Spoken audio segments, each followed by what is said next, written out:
Kabanata 1581. Nakatutok ang mga mata ni Aris kay William. Nakakuyom ang kanyang mga kamao nang makaramdam siya ng pag-aatubili sa kanyang puso. Isa pang lalaki ang nagtapat ngayon sa kanyang pinakamamahal na babae. Maraming tao ang pinaniniwalaang nakaranas na ng ganitong pakiramdam noon at tiyak na hindi ito kasiya siya noong panahong iyon.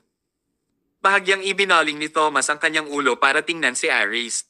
Kung hindi ka maglakas loob na gawin ito, may iba gagawa niyan. Si Vera ay kukunin ng ibang mga lalaki kapag hindi ka lumayo at igiit ang iyong sarili, at mawawala sa iyo ang babaeng mahal mo for the rest of your life. Handa ka bang tanggapin ang nangyayaring ito? Ang bawat salitang ito ay malinaw na ipinadala sa tainga ni Aris. Ang kanyang puso ay nalilito. Palagi siyang maniniwala na hindi siya karapat-dapat kay Vera, na isang maliwanag na bituin na hindi niya kayang taglayin anumang oras. Ngunit, pagdating sa pagkagusto sa isang tao, ito ay hindi isang bagay na nararapat o hindi karapat-dapat. Hindi mo kayang lokohin kahit sarili mo kapag gusto mo talaga ang isang tao. Ang Aris ba, pagkatapos ng lahat, ay hindi karapat-dapat kay Vera. Tandaan kung paano naging babae si Vera ngayon. Kung wala si Aris, paano magkakaroon ng Vera? Sa oras na ito, isang pagsabog ng tagay ang dumating mula sa ilalim ng entablado, sumisigaw, sama-sama, sama-sama, magkasama. Malinaw, ang lahat ng mga taong ito ay ang mga tagapangasiwa na binayaran ni William. Napakatalino ni William. Naunawaan niya ng husto ang punto na kung minsan, kahit na hindi ka talaga gusto ng isang batang babae, kung ipinaramdam mo sa kanya na naantig sa konteksto ng sitwasyon, mas malamang na makakasama kanya sa maikling sandali ng pagkahibang. Ito ang dahilan kung bakit maraming mga lalaki ang gustong gumawa ng isang malaking eksena upang ipagtapat ang kanilang pag-ibig. Ang setting ay naka-line up sa ngayon. Pinilit ni William si Vera sa isang desperado na sitwasyon. Pakiramdam niya ay tinatalikuran siya, ngunit naabot na niya ang mga bagay hanggang dito. Mapapahiya ba siya kung hindi pa rin siya pumayag? Maraming mabubuting babae ang gumawa ng maling pagpili dahil sa isang gawa ng kabaitan. Ito ay isang nakamamatay na pagkakamali. Maging si Vera, na noon pa man ay mayabang, ay sobrang nahihiya sa mga sandaling ito. Hindi niya gusto si William at wala siyang ideya kung sino ang lalaking nasa harap niya o kung ano ang ginawa nito, pero isang bagay lang ang malinaw. Kailangang mayaman at makapangyarihan ang lalaking nasa harapan niya. Kung hindi, imposibleng magkaroon ng pribilehiyong magkumpisal sa publiko. Pero hindi siya nagustuhan ni Vera. Nag-aalala at nag-aalinlangan na inilibot ni Vera ang silid, ang kanyang tingin ay bumabagsak sa ilalim ng entablado na parang may hinahanap. Siya ay naghahanap ng isang lalaki na parehong maaaring magprotekta at magligtas sa kanya. Ang lalaking iyon ay talagang lilito hanggat siya ay nasa panganib, kahit na ang oras ay hindi na angkop, ngunit siya rin ay naniniwala na ang lalaki ay tiyak na lilito. Ang lalaking ito ay si Aris. Aris, nasaan ka na? Paulit-ulit na tawag ni Vera sa kanyang puso.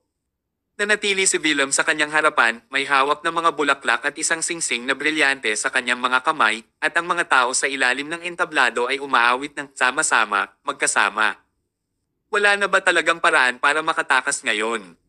Ngumiti si William at nagpatuloy, Vera, maaaring hindi mo ako kilala, ngunit mangyaring maniwala ka sa akin kapag sinabi kong tapat ako sa iyo. Hayaang patunayan ng araw at buwan ang tunay kong puso sa iyo. Tanggapin mo sana ako. Matutuklasan mo sa mga susunod na araw na ako ay isang lalaking mapagkakatiwalaan mo. Lalong mabalisa si Vera nang makita ang nag-aalalang hitsura ni William. Ang tanggapin o tanggihan. Sa ganoong sitwasyon, ang bawat alternatibo ay tila hindi ka nais-nais. Naninindigan siya sa hindi pagsasabi ng oo. Nagatubili si Vera kahit hindi para sa kasal kundi maging girlfriend niya. Ngunit napakasakit kung tanggihan ito. Nahirapan siyang tanggihan ng lalaki sa kapaligiran ng eksena. Siya ay hindi komportable tulad ng isang itik na iniihaw sa isang bukas na apoy at hindi siya makapaghintay na bumaba sa entablado at lumayo. Sa sandaling iyon, kinuha ni Thomas ang isang kahon mula sa kanyang mga braso, inabot at iniabot ito kay Aris at sinabing, meron din akong brilyante dito. It's the Radiant Star. Gusto mo ba? Ito ang huling pagkakataon na binigyan ni Thomas ng kapangyarihan si Aris. Huminga ng malalim si Aris at inabot ang kahon sa kamay ni Thomas. Walang sabi-sabi, agad siyang tumayo at naglakad papunta sa stage. Nakilala ng lahat ng mga security guard si Aris at hindi siya pinigilan, pinayagan siyang magpatuloy. Tumingin lang si Aris kay Vera at dahan-dahang lumapit sa kanya. Habang papalapit siya sa harap ng entablado, tumalon siya sa entablado sa isang solong bound at ang spotlight ay dumapo kay Aris na naging sanhi ng kanyang atensyon. Daan-daang libong tao ang nakatingin sa kanya. Isa pa, ito ay isang masiglang araw. Ang pagdalo sa fan meeting na ito ay hindi isang aksaya. May nangyayari. Tahakbang-hakbang na paglalakad ni Aris patungo kay Vera. Napansin niya si Aris, ang gilid ng kanyang bibig at kilay ay nagpapakita ng masayang ngiti na para bang sa wakas ay sinagot na ang tawag ng puso. Si Willem naman ay naningkit ang mga mata at sumulyap kay Aris na puno ng pagkataranta. Wala siyang natatandang inayos ang taong ito na makaakyat sa entablado. What the hell? Masisira nito ang mood at masisira ang ritmo, hindi ba? Lumapit si Aris kay Vera na nakikita ng lahat at nagkaharap sila at nagtama ang mga mata. Pagkatapos, lumuhad si Aris sa isang tuhod at hinawakan ang kahon gamit ang dalawang kamay, binuksan ito upang ipakita ang Radiant Star, ang hari ng mga diamante. Itinuo ni Aris ang kanyang tingin kay Vera at sinabi ang pinakamahalagang pangungusap sa kanyang buhay. Vera, pakasalan mo ako. Kabanata 1582. Tinakot ni Aris ang lahat ng naruroon sa isang pangungusap. Ang panukala ni Willem ay nakakagulat na, ngunit may mas nakakagulat na nangyari nagmungkahi siya sa publiko. Fan meeting pa rin ba ito? Ito ay karaniwang isang pagpupulong na umiwas sa mga walang asawa. Ang mga nag-iisang lalaki at babae na naruroon ay napapikit ng husto. Nagulat din si Vera. Hindi niya inaasahan na ipapakita ni Aris ang kanyang sarili sa ganoong paraan at saka imungkahi sa kanya na iligtas siya. Natarante si Willem. Akala niya ito na ang pagkakataon niya para magpakitang gilas pero mas nakakabaliw pa talaga ang nabangga niya. Galit na tinitigan niya si Aris at sumigaw, "Sino ka sa tingin mo? Kwalipikado ka bang mag-propose kay Vera? Ano ang ginagawa niyo, mga guards? Paanong mapapasok ang maruming lalaking ito?" Itapon niyo siya kaagad. Hindi maintindihan ng mga security guard. Anong biro? Paano naging posible na ang mga security guard na pinili mismo ni Aris ay itatapon siya palabas? Lalong nagalit si Willem nang walang gumalaw ni isa sa mga gwardya. Habang naghahanda na siyang itapon si Aris at si Pay nang walang pakundangan na hanggal na ito palabas ng entablado, gumawa ng hakbang si Vera bago niya magawa. Sa ilalim ng tingin ng lahat, kumakbang pasulong si Vera. Pagkatapos, nang walang pag-aalinlangan, kinuha ang Radiant Heart mula kay Aris. Pumungad kay Vera ang spotlight at halatang tumutulo ang luha niya. Pinunasan niya ang kanyang mga luha at sinabi habang humihikbi, "Ay Aido." Wow! Naghiyawan ang lahat. Hindi man nila kilala kung sino si Aris dahil pumayag si Vera sa proposal nito, malamang matagal na niyang gusto si Aris. Kung hindi, imposibleng pumayag siya bigla sa isang proposal. Kung tutusin, matagal na siyang hinahabol ni Willem ngunit wala siyang natanggap na tugon mula kay Vera. Halata namang may hinihintay siya. Kawakas, alam ng lahat na naruroon na si Aris ang hinihintay ni Vera. Sa ibaba ng entablado, naglabas si Thomas ng napakaraming banknotes at sumigaw sa mga manunood sa likuran niya, "Cheer louder, shower them with blessings, scream." Ang lakas ng sigaw mo, mas maraming pera ang ibibigay. Habang nagsasalita pa siya, naghagis siya ng malaking bilang ng perang papel. Sino sa mundo ang napupuot sa pera? Sigaw ng audience sa taas ng boses nila. Sana magtagal ang relasyon niyo. Kumuha ng isang sanggol sa lalong madaling panahon. A perfect match of man and woman, a pair destined to be together. Talagang ginugol namin ang aming oras ng matalino sa pagpunta dito ngayon. Pakasalan mo siya, pakasalan mo siya. Napangiti si Thomas habang patuloy ang paghahagis ng mga stack ng banknotes. Nabaliw ang mga manunood sa pagsisikap na makakuha ng higit pa. Ang mga na-hire ni Willem ay matagal nang nalulula sa hiyawan ng mga manunood. Nagpalit pa sila ng panig at sumigaw kasama ang iba pang audience na agawin ang pera ni Thomas. Sa entablado, isang malawak na ngiti ang nakaukit sa mukha ni Aris nang tumayo ito at niyakap si Vera. Ang babaeng ito ang nasa isip niya sa lahat ng oras na ito, at ngayon, ang babaeng ito sa wakas ay nasa kanyang mga bisig. Wala nang makapagbibigay ng higit na kagalakan sa isang tao kumpara sa kung ano ang mayroon siya ngayon. Sila ay isang pares na perpekto para sa isa't isa. Ito ay isang balanseng mundo dahil ang ilan ay masaya, hindi maiiwasang malungkot ang ilan sa mga nangyayari. At ang taong ito ay si Willem. Habang tinitingnan niya ang brilyante ni Aris na mayroon siya, kitang-kita ng sino man na ang brilyante niya ang mas mababa. At kaya halata na ang akala niya ay si Aris ang pinili ni Vera dahil siya ang mas mayaman. Nakikipagkumpetensya ka ba sa akin sa yaman? Darn it, dalhin mo sa akin ang case ng pera ngayon. Dalawa sa kanyang mga nasasakupan ang nagdala ng kanyang kaso ng pera sa loob at binuksan niya ito sa publiko. Ang mga stock ng $100 na perang papel ay nakita sa kaso.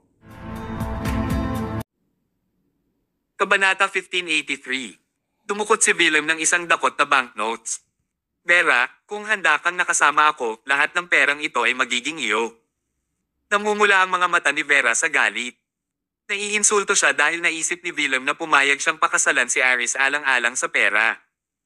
Kaya naman, sinabi niya, kinalulungkot ko, pero itabi mo ang iyong pera. I chose to marry Aris not because of the money he has, but it is because I in love with him. Ang pag-ibig ay hindi isang bagay na mabibili mo ng pera. Nagalit si Willem sa sinabi niya. Hindi nabibili ng pera ang pag-ibig. Yay! Ang pera ay makapangyarihan sa lahat. Walang bagay na hindi mabibili ng pera sa mundong ito. Inihagis ni Willem ang mga perang papel kay Vera. Bakit ka nagpapanggap na pure? Ang pera ay hindi makapangyarihan sa lahat. Bah! Ipinagpatuloy niya ang paghahagis ng mga bundle ng banknotes kay Vera. Ang mga bundle ng $100 na perang papel ay tumama sa katawan ni Vera pero hindi ito nasaktan sa pisikal, sa halip nakaramdam siya ng hiya. Naikuyom ni Aris ang kanyang kamao at handa siyang turuan ng leksyon. Isang helicopter ang lumipad at pumasa sa itaas nilang tatlo sa sandaling ito. Ang malakas na ingay na nilikha ng propeller ay naging dahilan upang hindi marinig ang lahat. Tumangala si Aris at nakilala na ito ang sasakyang panghimpapawid ng kapangyarihan ng makapangyarihan ni Thomas. Kung ganoon, dapat ay si Thomas na naman ang nag-abot ng tulong. Bumukas ang pinto ng cabin ng helicopter at lumabas si Libra. Nagsalita siya sa pamamagitan ng megaphone sa kanyang kamay, Miss Jack Quinn, pinadalhan ako ni Aris ng munting regalo. Mangyaring tanggapin ito. Nang matapos niya ang kanyang pangungusap, ikinawin niya ang kanyang kamay at itinulak ng ilang lalaki ang 4 na malalaking kahon sa gilid ng pinto ng cabin. Pagkatapos ay binaliktad nila ito at ibinuhos ang laman. Iyon ay lahat ng $100 na perang papel. 4 na malalaking kahon ng mga ito. Biglang, nagulan ng mga banknote. Ang mga $100 na perang papel ay umulan mula sa itaas at lumikha ng isang bilog sa paligid ng Aris at Vera. Sunod-sunod na sigaw ng mga manunood. Talagang hindi fan meeting ang araw na ito. Ito ay karaniwang isang Hollywood blockbuster na may napakahusay na tapos na walang tigil na kasukdulan. Ang ulan ng $100 na perang papel ay naging dayami na nakabasag sa likod ng kamelyo. Si Willem, na gustong, high pressure, si Vera gamit ang pera, ay talagang hindi inaasahan na si Aris ay magiging mas mayaman at mula sa isang mas kilalang background kumpara sa kanyang sarili. Nagawa niyang magpakilos ng helicopter para lang makalikha ng ulan ng mga perang papel. Sino ang nakakuha nito? Maging si Willem, ang tagapagmana ng isang kumpanya ng pananalapi, ay hindi ganoon katapang. Sa totoo lang, kakaunti lang ang may kakayahang gumawa ng ganoong gawain sa Central City. Nandyan lang si Thomas na may kakayahang tulad ng katapangan at pagkabukas palad. Para matulungan si Aris, hindi niya iniisip na pumunta sa ganoong sitwasyon. Habang pinagmamasdan niya ang ulan ng mga papel de bangko, muling napangiti si Vera. Hindi siya ngumingiti sa nakikitang pera kundi sa nakikitang walang magawa si Willem. Hindi ba naging libangan ni Willem ang paggigipit sa iba gamit ang pera? Ngayon ay natitikman na niya ang sarili niyang gamot. Ano ang naramdaman niya tungkol dito? Malamig na sabi ni Vera, I think it is very obvious at this point. Pwede bang umalis ka na? Bumaba ang tingin ni Willem at hindi siya masaya sa nangyari. Matagal nang nagplano si Willem para sa isang palabas ngayon. Pero sino ang nakakaalam na hindi lamang ang kanyang mga plano ay nahadlangan, ito rin ay naging isang maayos na pagsasama para ibang tao at siya mismo ay binansagan bilang kontrabida. Habang iniisip niya iyon ay lalo siyang naiinis. Darn it, baliw ka. Napuno ng hiya at galit ang kanyang isip at nauwi ito sa galit. Tulad ng isang palaso, tumakbo siya patungo kay Aris at sumigaw, ikaw na bastos, papatayin kita. Bago makalapit si Willem sa kanya, itinaas ni Aris ang kanyang paa at sinipa ang dibdib ni Willem. Isang sipa lang ang kailangan para masipa siya pababa ng stage. Makipagkumpetensya sa lakas. Hey, hindi naman siya ang kalaban ni Aris. Kabanata 1584. Nakakuha si Willem ng ilang bali ng tadyang mula sa sipa na iyon. Nakahiga siya sa ibaba ng stage at sumigaw ng galit. Agad na sumugod ang ilang mga medical staff at binuhat siya. Sa wakas natapos na rin ang kaguluhan para sa araw na ito. Sa ilalim ng mga mata ng libu-libong tao, hinawakan ni Aris ang kamay ni Vera, niyakap at hinalikan bago sila bumaba sa entablado.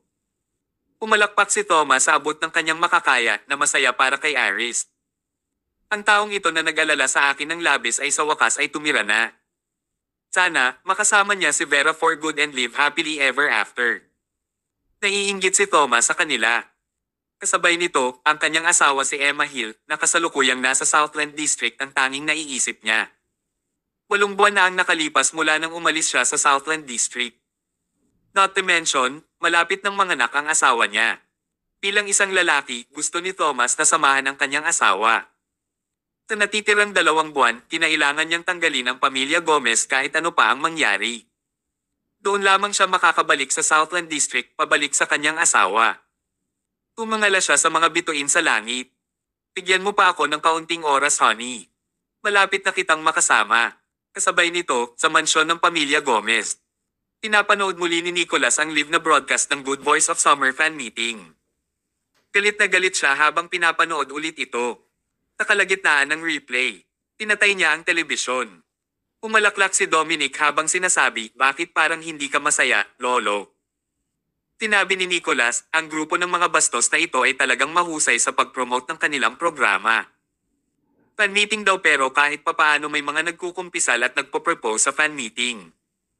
Ang walang isip sa kanila. Hindi na kailangang tingnan ito. Ang headline bukas ay puno ng mga balitang may kinalaman sa pamilya Martin for sure. Thomas at Dylan, ang pares ng mga bastos na ito ay talagang puno ng mga ideya. Pero sa pagkakataong ito, hindi niya naiintindihan si Thomas. Wala sa mga ito ang inayos ni Thomas. Hindi rin inaasahan ni Thomas na may magkukumpisal sa fan meeting. Kung hindi umamin si Willem, hindi sana nag-propose si Aris. Tila nakatadhana na ang lahat. Siyempre, labis na nagpapasalamat sina Thomas, Aris at Dylan kay Willem. Kung hindi dahil kay Willem, hindi sana nag-ipon ng lakas ng loob si Aris para mag-propose kay Vera. At iyon naman, hindi sana natupad ang pangarap ni Aris na makasama si Vera. Kung hindi dahil kay Willem, hindi magkakaroon ng ganoong kalaking kaguluhan sa fan meeting na naging sanhi ng pagtaas ng hype ng Good Voice of Summer bilang entertainment news. Sa madaling salita, natalo si Willem habang ang iba ay nakinabang sa kanyang mga aksyon. Mula sa kung paano natapos ang mga bagay, siya ang mabuting Samaritano dito. Galit na galit si Nicholas. Uminom siya ng ilang subo ng tsaa bilang pagtatangkang pigilan ang kanyang galit. Pagkatapos ay nagtanong siya, hinihiling ko sa iyo na maghanap ng isang tao, tama ba? Paano iyon sa iyong katapusan? Sagot ni Dominic, you mean George's uncle na natiwalag sa pamilya Diaz, right? Nahanap ko siya. Siya ay inaresto dahil sa pakikiapid. Nakapaggastos na ako kaya maaga siyang ilalabas bukas ng umaga. Ihahatid ko siya sa iyo bukas, Lolo. After a short pause, Dominic added, pero siya ay hindi gaanong mahalaga at walang kakayahan. Ang tanging ginagawa niya ay kumain, uminom, magpakasawa sa mga patutot at magsusugal. Bagamat sinabing natiwalag siya sa pamilya Diaz, binigyan siya ng maraming severance money. At mayroong 2 kumpanya na may 10-10 milyong dolyar na kita sa ilalim ng kanyang pangalan. Kung ilalagay niya ang kanyang isip, sana ay gumawa na siya ng pangalan para sa kanyang sarili ngayon. Hindi para sabihing mayaman siya, pero at least matatawag niya ang kanyang sarili na boss ng isang negosyo. Pero after all these years, walang nagawa si Tarek. Ibinente pa niya ang 2 kumpanya at inubos ang pondo nito sa pagkain, inumin, patutot, at sugal. Ngayon siya ay mahirap bilang isang daga ng simbahan. Walang maitutulong sa atin ang mga basurang tulad niya, Lolo. Tumanggo si Nicholas at sinabing, lahat ng bagay ay may kalamangan at kahinaan. Kahit na siya ay basura at mahirap bilang dumi, nangangahulugan lamang iyon na siya ay lubhang nangangailangan ng pera. Ibig sabihin, galit din siya sa pamilya Diaz na nagpatalsik sa kanya noon. Kung mayaman at makapangyarihan siya ngayon, baka hindi siya makikipagtulungan. Tumanggo si Dominic, totoo iyon. Lumipas ang gabi. Kinabukasan, alas 9 ng umaga, isang kotse ang direktang dumating mula sa kulungan at huminto sa pasukan ng mansyon ng pamilya Gomez. Bumukas ang pinto ng sasakyan at lumabas sa sasakyan ang isang 70 taong gulang na lalaki na may balbas at gastasan. Dumagdag lang ang pagiging mataba niya sa pagiging pervert niya. Ito ay walang iba kundi si Tarek Diaz. Sa pangunguna ng mayordomo, nagpalit ng sapatos si Tarek at pumasok sa living hall ng pamilya Gomez at tumayo sa harap ni Nicolas. Umisi siya at sinabi sa paraang parang isang pervert, "Aba, salamat sa pagliligtas mo, Mr. Gomez." Napatingin si Nicolas kay Tarek. Nagpakita siya kung paano siya inilarawan ni Dominic. Pervert at incompetent. Kinasusuklaman ni Nicolas ang ganitong uri ng tao sa buong buhay niya. Pero dahil kailangan niya ng husto si Tarek, wala siyang choice kundi kunin ito. Sabi niya, "Tarek, hindi kita iniligtas ng libre." Sabi ni Tarek na may ngiti sa labi, "Oo, oo.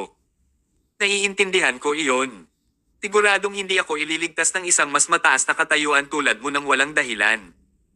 Mangyaring sabihin sa akin kung ano ang maaari kong maging serbisyo." At least nabasa niya ang sitwasyon. Sinabi ni Nicolas, "Matanda ka na, walang pera o kapangyarihan. Higit pa rito, ikaw ay mahirap. Hindi ko na talaga kayang panoorin ka. Iniligtas kita sa pag-asang kaya mong panindigan ang iyong sarili, bumalik sa pamilya Diaz, at bawiin ang pag-aari mo." Napatulala si Tarek.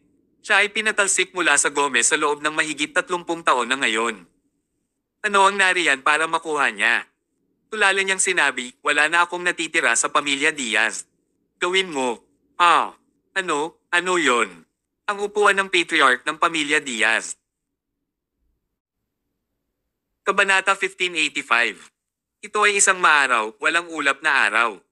Ang panahon ay katulad ng mood ni Thomas, masayahin at masaya.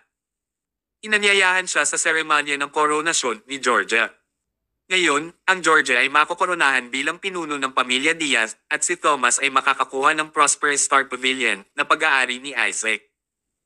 Bagamat mahigpit na ang pagkakahawak nito, kailangan nilang dumaan sa mga formalidad. Ang mga naruroon sa pulong ng pamilya Diaz ngayon ay pawang mga high-profile na individual sa Central City. Naroon din ang mga dignitaryo mula sa iba't ibang lipunang may mataas na uri. Pambihira ang lahat ng taong naruroon, wala sa kanila ang kakaiba. Lahat ay nilagyan ng mga alahas. Nakasuot ng formal na suit si Thomas ngayon. Kasama niya sina Diana at Aquarius, isa sa 12 Golden Zodiacs. Dahil kakaayos lang nina Aries at Vera, may mga bagay silang dapat asikasuhin tungkol sa kanilang kasal. Not to mention the media regarding them had to be handled also. Kaya naman, binigyan ni Thomas ng mahabang pahinga si Aries para harapin ang mga nasabing usapin. Sa kanyang pagtatapos, nasa tabi niya si Aquarius. Kung kilala si Aries bilang intelligence dealer, si Aquarius ang magiging matalinong tao. Ang Aquarius ay mas matalino at mas matyaga kumpara kay Aries.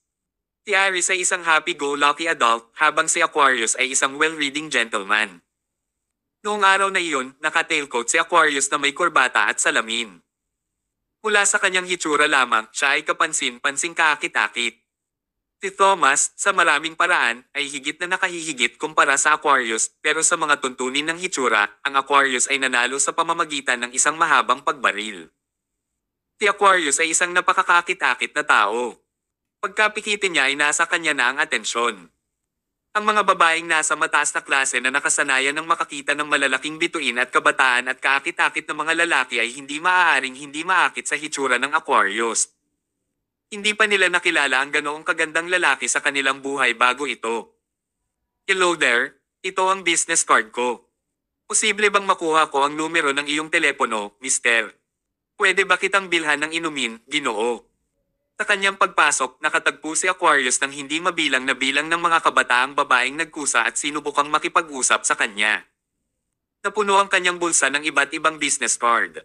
Siyempre, nakatanggap din si Thomas ng maraming business card, pero ang mga ito ay mga business card na pag-aari ng matatandang lalaki mula sa iba't ibang prestihiyosong pamilya at mga direktor ng mga negosyo. Napatingin si Diana sa kanila at tumango. "Sikat talaga kayo." Mukhang hindi komportable si Aquarius. Hindi niya inaasahan na magiging ganito kasikat. Lumilitaw na maaaring hindi magandang bagay na magmukhang maganda. Umupo silang tatlo sa unang row ng meeting hall. Matapos maghintay ng ilang sandali, opisyal na nagsimula ang seremonya.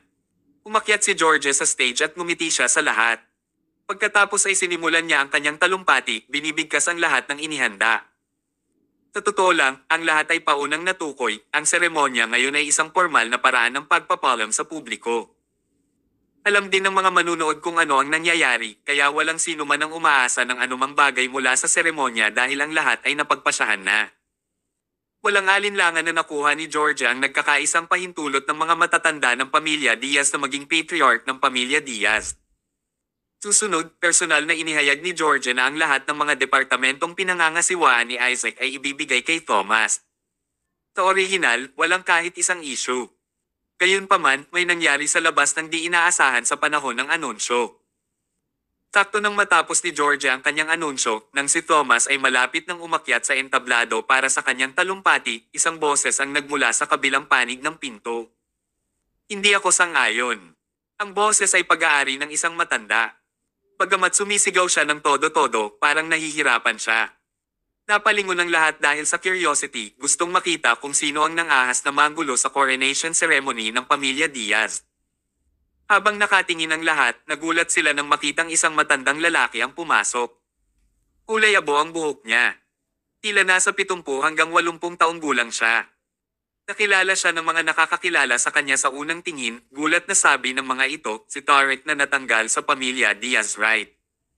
Mahigit 30 taon na siyang pinatalsik.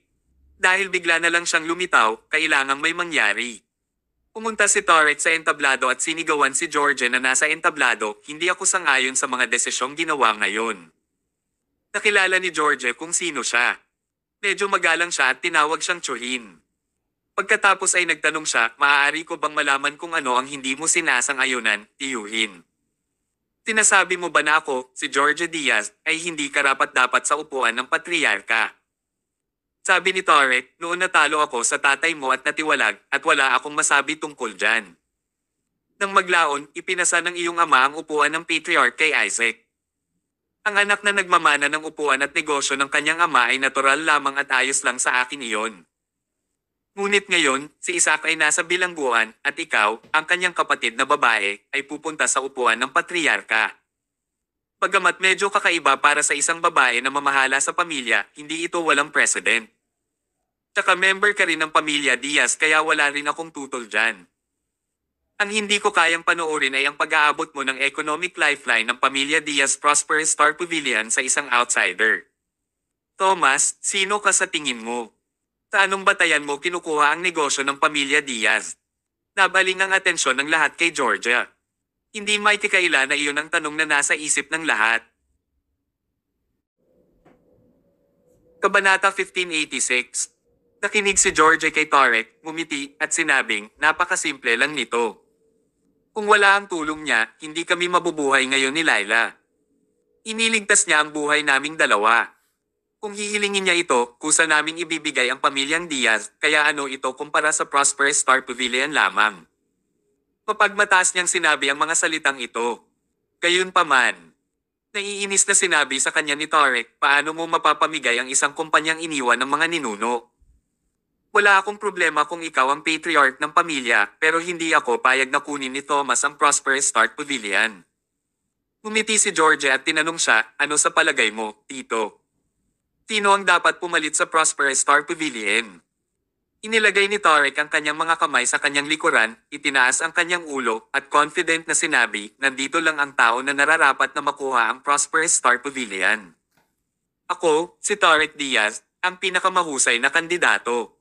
Ayon sa seniority, ako dapat ang pumalit sa Prosperous Star Pavilion. Siya. Yay! Nagtawanan ng mga audience.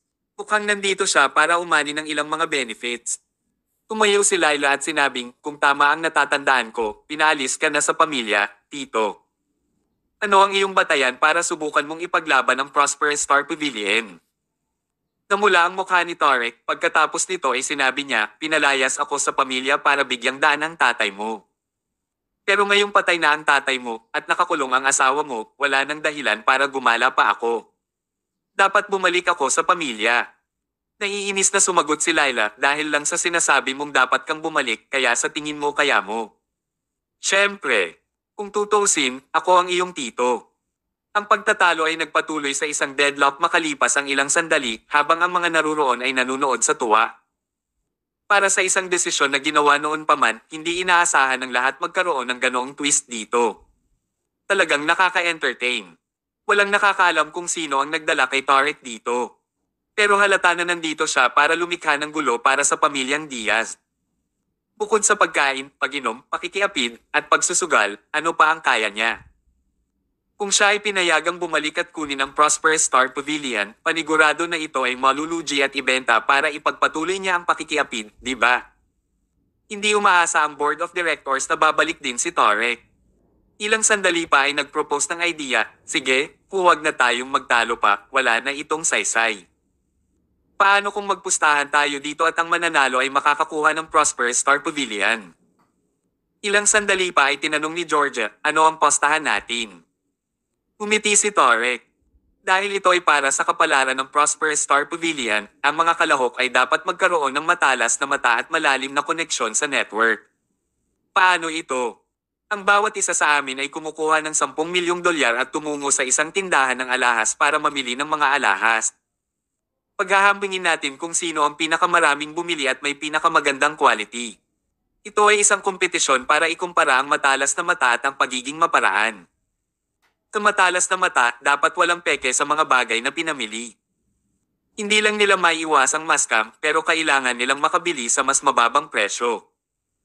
Ngunit kung hindi matalas ang kanilang mga mata, malaki ang posibilidad na makabili sila ng peke kung maskam sila, at sa huli ay sarili mo lang ang dapat sisihin mo. Ang pagkakaroon ng mga koneksyon ay mahalaga rin. Kung ang iyong mga market connections ay sapat na malakas, magiging napakadaling bumili ng mahal na alahas sa mas mababang presyo. Walang ganitong mga katangian si Tarek. Wala siyang magawa, kaya paano magiging matalas ang kanyang paningin sa mga ganitong bagay.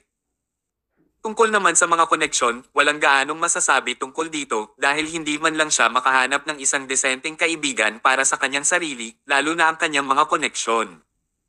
Gayunpaman, hindi ito nangangahulugan na ang iba ay hindi. Kahit papaano, si Nicolas ng pamilyang Gomez ay may matalas na mata at koneksyon. Si Nicolas ay naghanda at nagplano ng lahat para kay Tarek. Kailangan lang niyang gumastos ng 1/3 ng aktwal na presyo para makabili ng dekalidad na alahas. Tulad ng para sa natitirang 1/3, si Nicolas ay nagkaroon ng kasunduan sa isang jewelry store. Siya ang magbabayad nito. Ang $10 million ay sapat para makabili si Tarek ng isang sak ng alahas. Nagdududa si George tungkol postahan na ito. Hindi niya maintindihan kung bakit si Tarek na walang alam ay magkakaroon ng lakas ng loob na mag-propose ng suggestion para sa bet na ito. Dahil dito ay muli siyang nagtanong, saang jewelry store ka bibili? Ilang sandali pa ay sinabi ni Tarek, hindi tayo bibili sa jewelry shop ng pamilyang Diaz o anumang alahas na may kaugnayan sa pamilyang Diaz. Pumunta tayo sa Stellar Jewelers. Ito ay isang world-class na jewelry shop na mula sa Milan. Wala itong kinalaman sa atin kaya walang pwedeng mandaya. Stellar Jewelers. Ilang sandali pa ay napaisip si Georgia. Totoo, ang Stellar Jewelers mula sa Central City ay maihahambing sa pamilyang Diaz. Itinuring silang mga karibal nila. Bukod pa dito, ang Stellar Jewelers ay hindi nauugnay sa pamilyang Gomez o pati na rin sa pamilyang Martin. Itinuring silang isang medyo neutral na kumpanya. Maklira na mag-competition sila sa jewelry shop na ito. Pero bumalik sa kanya ang parehong tanong. Para kay Tarek na isang ignorante at unskilled na individual, saan siya nakakuha ng lakas ng loob? Habang tinitingnan ni Georgia ang confidence ni Tarek, bigla niyang naramdaman na parang may mali. Habang inisip ni Georgia kung paano ito haharapin. Tumayo si Thomas at sinabing, dahil ikaw na mismo ang naghamon sa akin. Paano ako magiging kwalipikadong kunin ang Prosperous Star Pavilion kung magiging duwag ako na tanggapin ang kanyang hamon? Tinatanggap ko ang iyong hamon, Tarek Diaz. Umunat ang loo ni Georgia at sinabi sa kanyang sarili, masyado kang nagmamadali, Thomas. Halatang handa si Tarek. Hindi ka ba nahuhulog mismo sa bitag ng kaaway kung tatanggapin mo ang hamon ng ganoon-ganun lang? Hindi sila binigyan ng pagkakataon ni Tarek na mag-back out at direktang sinabing, deal. Kukuha tayo ng $10 million mula sa pamilyang Diaz at didiretso agad tayo Stellar Jewelers para sa postahan. Ihahambing natin ang ating mga talas ng paningin at koneksyon gamit ang challenge na ito. Tumango si Thomas, wala akong problema dyan. Pareho silang kumuha ng $10 million bawat isa at nagmaneho sa Stellar Jewelers para sa kanilang postahan. Kabanata 1587. Hindi natuwa si George sa desisyon ni Thomas. Mula sa kanyang pananaw, si Thomas ay nahulog sa bitag ni Tarek. Kung kasabwat na ni Tarek ang Stellar Jewelers, ano na lang ang kanyang magagawa? Hindi ba niya itinapon ang kanyang sarili sa bitag? Malaki ang pagkakataon na ang mga staff ng Stellar Jewelers ay binenta ang mga alahas kay Tarek sa kalahating presyo o baka 1/3 pa ng presyo. At iyon ang dahilan kung bakit si Thomas ay magiging dehado. Ano pa ang magagawa nila? Habang iniisip niya iyon, mas lalo siyang natakot. Pumunta si George sa Stellar Jewelers kasama sila dahil sa pag-aalala. Kasabay nito, sa mansyon ng pamilyang Gomez. Nakatanggap si Nicholas ng report mula sa kanyang spy at nalaman na sinunod ni Tarek ang kanyang plano at kasalukuyan silang papunta sa Stellar Jewelers. Hindi niya mapigil ang matuwa habang iniisip ito. Hindi naiintindihan ni Dominic ang sitwasyon kaya hindi niya naiwasang magtanong bakit hindi sila pumunta sa jewelry shop ng aming pamilya, Lolo. Kung doon sila pupunta, kikita tayo ng pera sa pamilyang Diaz, di ba? Pero ngayon ang pera ay gagastusin sa Stellar Jewelers at babayaran din natin sila ng 2/3 ng presyo. Habang iniisip ko ito, masasabi ko na hindi ito katumbas ng halaga. Umuso si Nicholas. Ano bang alam mo? Sa tingin mo ba ay mga walang isip sina Thomas, Georgia, at Lila? Kung sasabihin ni Tarek na isagawa nila ang postahan sa jewelry shop ng pamilyang Gomez, makikita kaagad ni Georgia ang ating plano.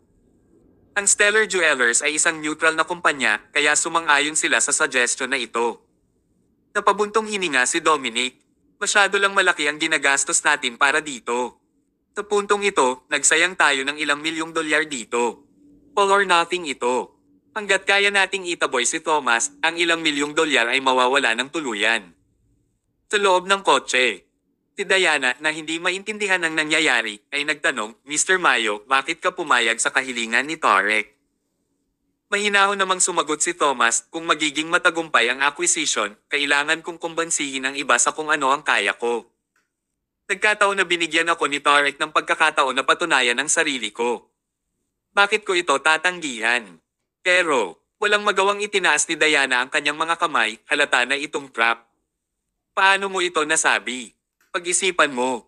Dapat ay naayos na ni Tarek ang lahat. Sa malamang ay kasabwat niya ang Stellar Jewelers, hindi ba parang kusa kang sumusulong sa bitag?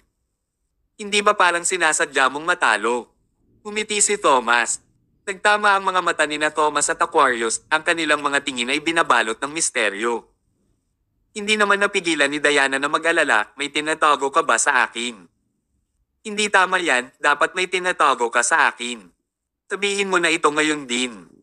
Napatingin si Thomas kay Aquarius. Naunawaan na agad sila ni Aquarius at sinabing, Diana, alam mo ba kung ano ang ginawa ng commander sa Southland District? Umiling si Diana. Hindi niya alam kung ano ang ginawa ni Thomas sa Southland District. Nakangiting nagpatuloy si Aquarius, ang commander ay isang deputy director sa isang jewelry shop at sa kasalukuyan, hawak pa rin niya ang 30% ng portion nito. Talaga? Aling kumpanya iyon? Stellar Jewelers. Bam! Nabigla si Diana sa sinabi nito hanggang sa punto na hindi siya nakasagot. Natatakot siyang tumingin kay Thomas. Ang lalaking nasa harapan niya ay mas makapangyarihan kaysa sa inaakala niya. Akala ni Diana ay kilalang kilala niya si Thomas, ngunit ngayon ay napagtanto niya na napakaliit ng alam niya tungkol sa lalaking ito. Napakaraming sikreto ni Thomas sa kanya at ang bawat isa dito ay masyadong nakakagulat. Napalunok si Diana at pinag-isipan ito bago siya nagtanong, ibig sabihin, si Mr. Mayo pa rin ang deputy director ng Stellar Jewelers na hawak ang 30% ng shares. Tumango si Aquarius, tama. Nagpatuloy si Diana, ibig sabihin hindi tayo ang nahulog sa bitag ni Tarek. Tama ka. Confident na sinabi ni Aquarius, nakipag-ugnayan kami sa Stellar Jewelers at may mga utos na palitan nila ang lahat ng staff na naka-duty. Kahit na si Tarek ay gumawa ng paraan para palihim siyang tulungan ng isang staff doon, hindi pa rin siya makakapag-adapt sa bagong changes. Ito ay isang maliit na sorpresa na inihanda namin para sa kanila. Kabanata 1588. Sa wakas ay naunawaan ni Diana kung bakit pumayag agad si Thomas. Lumabas na si Thomas ang huling may say sa Stellar Jewelers. Bakit kailangan pa nilang makipagkompetensya sa kanya? Nag-aalala na si Diana para sa kinabukasan ni Tarek. Siguradong proud pa ang matandang ito ngayon. Iniisip ba niya na matagumpay niyang na-frame si Thomas? Gayunpaman, hindi niya alam na siya mismo ang nag-set up sa sarili niya. Maya-maya ay huminto ang sasakyan at dumating sila sa harap ng Stellar Jewelers. Nang papasok na si Thomas, tumakbo si George mula sa likuran at sabik na sinabi, "Mr. Mayo, hindi mo kailangang gawin ito. Pwede ka bang sumuko habang hindi pa nagsisimula ang kompetisyon? Bakit hindi tayo mag-isip ng ibang postahan?" Bago sumagot si Thomas, binigyan siya ni Diana ng isang misteryosong ngiti at sinabing, "Miss Diaz, dapat mas galangin na kita ngayon dahil ikaw na ang head Diaz family ngayon. Madam Diaz, maniwala ka sa kakayahan ni Mr. Mayo. Mananalo siya ngayon at paniguradong hindi siya matatalo." Mukhang walang magawa si Georgia. Mayroon bang anumang business deal sa mundo kung saan isang panig lamang ang makikinabang? Hay! Dahil ang mga bagay ay umabot na sa puntong ito, hindi niya na mapipigilan pa si Thomas. Sumunod lang siya sa kanila sa loob para tingnan kung ano ang mangyayari. Ang grupo ay lumakad ng buong pagmamalaki sa Stellar Jewelers. Marami ring family heads ang sumunod sa kanila. Nandoon din sila para manood ng palabas. Ngayon gusto nilang malaman kung ano ang mangyayari at kung sino ang mananalo. Medyo nakayuko si Tarek habang naglalakad papasok ng shop. Nang sandali pa ay tiningnan niya si Thomas at sinabing, "Huwag mong sabihing pinahirapan kita gamit ang aking seniority. Bibigyan kita ng 10 minuto. Ikaw ang maunang mamili. Pipili ako sa mga natitirang pagpipilian." Isang matamis na ngiti ang isinalubong sa kanya ni Thomas. "Hindi mo kailangang gawin iyon. Pwede tayong pumili ng sabay. Mas patas na opsyon iyon." Lihim na napangiti si Tarek. "Gusto mong maging patas? Ang ilang mga staff dito ay hiningan ko na ng tulong. Makakabili lang ako ng malaking batch ng high-end na stock ng 1/3 ng presyo. Paano ka makakalaban sa akin? May integridad ka, bata. Sige, sabay tayong pipili. Tingnan natin kung sino ang may mas mahusay na judgment at isang mas mahusay na network." Habang nagsasalita siya ay pumasok siya sa shop at nagsimulang pumili. Sa totoo lang, walang alam si Tarek tungkol sa alahas. Pagkatapos niyang maglakad ng ilang beses, dumating siya sa counter 22. Ayon kay Nicholas, nasuhulan niya ang tindera, kaya siya ay maaasahan. Ahem. Binigyan ni Tarek ng sign ng tao bago niya sinabing, "Anong uri ng mga paninda ang meron ka?" Isang mabilis na ngiti ang ibinigay ng tindera sa kanya. "Hindi ba obvious? Siyempre may magagandang items lamang ang binibente ko. Ganoon ba? Ilabas mo ang mga ito at ipakita sa akin." Mangyaring maghintay ng ilang sandali. Maya-maya pa ay naglabas ng isang box ang tindera. Pinuksan niya ang kahon at may isang piraso ng gintong nakatanim na jade sa loob. Ang mga hangganan nito ay nilagyan pa ng isang layer ng ruby. Masasabi ng isa na ito ay napakamahal kung base lamang ng itsura nito. Tanong ni Tarek, "Maganda ba ito?" "Ito ay high quality na alahas." "Talaga? Magkano ito?" Ngumiti ang tindera at sinabing, "Kung bibilhin mo ang piece ng gintong nakatanim na jade na ito, ibebenta namin ito ng $600,000. Pero isa kang mahalagang kliyente ng Stellar Jewelers. Ikaw ang aming pinakamahalagang VIP.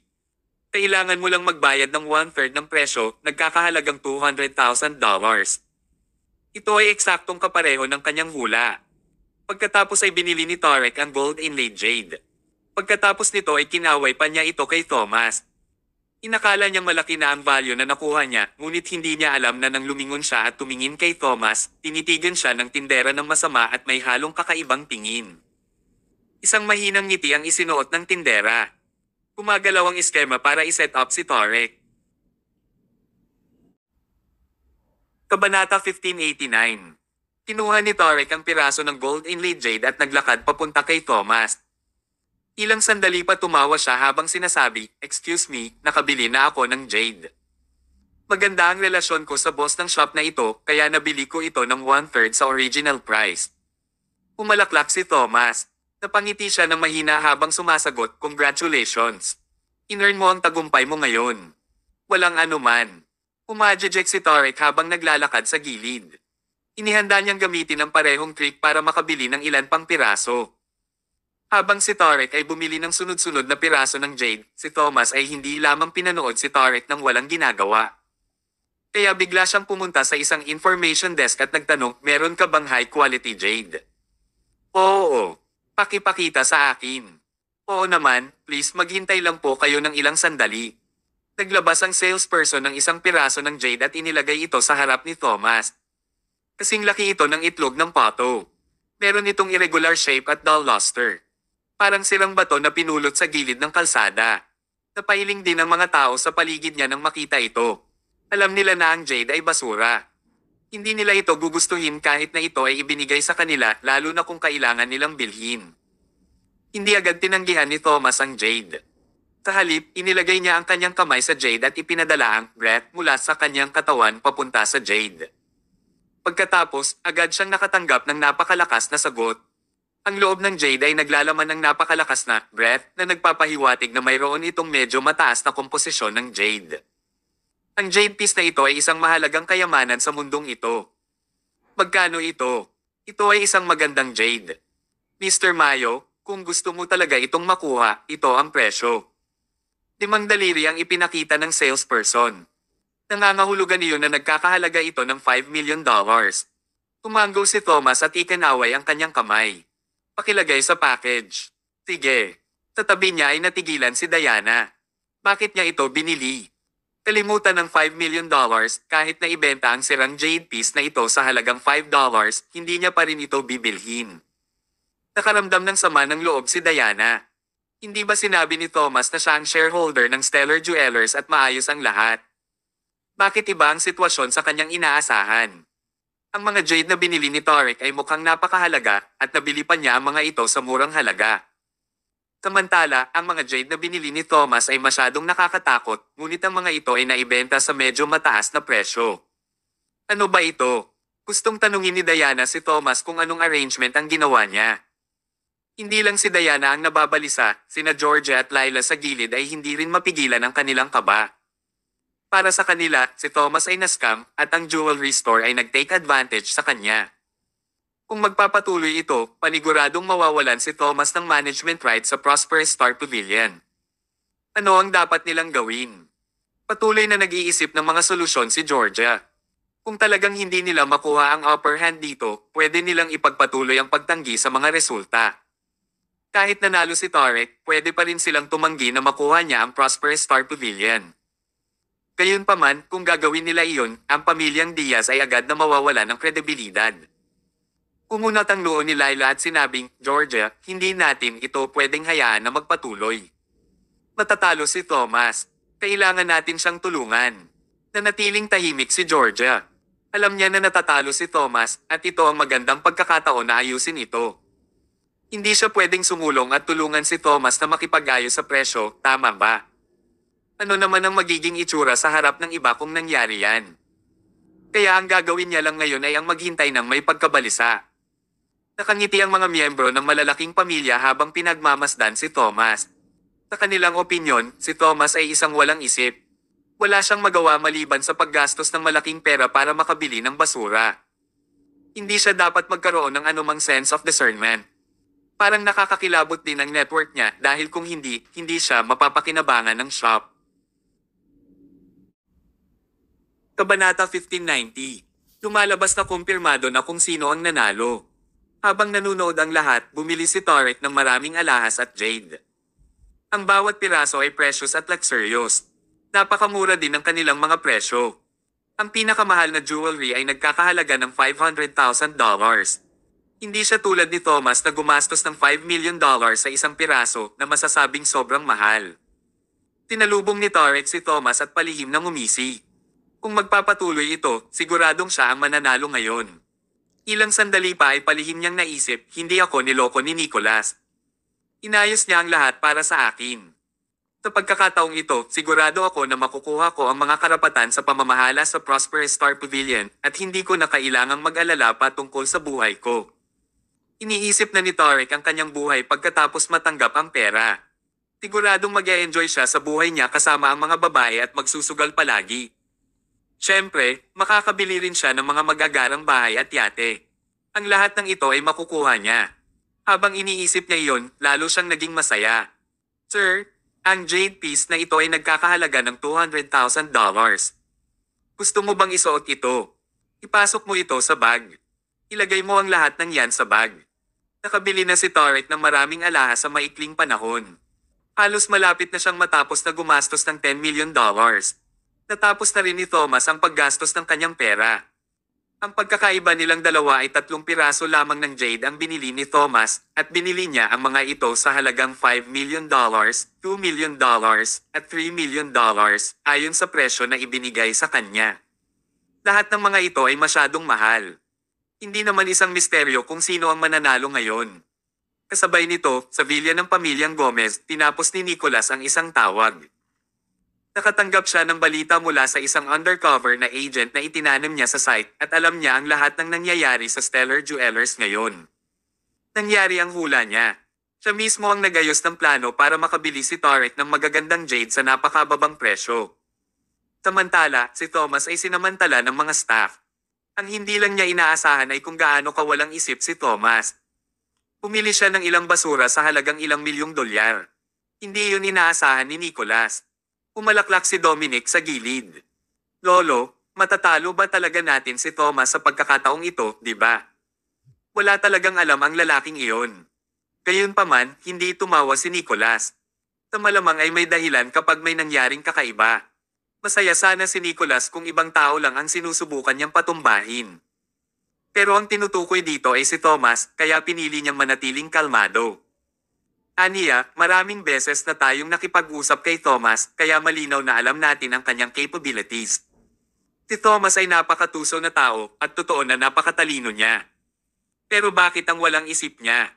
Nauna siyang nahulog sa bitag, at naging walang isip pa siya para gumastos ng 1 toneladang pera sa mga basura. Mukhang hindi ito isang bagay na gagawin niya. Tumanggaw si Dominic. Oo, medyo kakaiba ito. Mukhang may rason si Thomas sa ginagawa niya. Hindi maisip ni Nicholas ang problema sa sitwasyon na ito pagkaraan ng ilang oras. Pinag-isipan niya ang bawat bahagi pero hindi niya maisip kung aling bahagi siya nagkamali. Ang mga taong kanyang ipinlante doon ay nagtrabaho ayon sa kanyang mga tagubilin. Gayunpaman, patuloy pa rin siyang nag-aalala. Hindi, nag-aalala pa rin ako. Dominic, hayaan mo ang mga taong iyon sa site na panoorin silang mabuti. Kapag may nangyari, ipaalam ka agad sa akin. Tumanggaw si Dominic sa kanya. Nilabas niya ang kanyang phone at nagpadala ng text message sa kanyang mga kasama. Iniling niya sa kanila na obserbahan ng mabuti si Thomas at ipaalam sa kanya kung may nangyari. Tapos na, Lolo. Sige. Sumandal si Nicholas sa sopa, nagsindi ng sigarilyo at nagsimulang manigarilyo. Nakatingin siya sa kisame habang nag-iisip.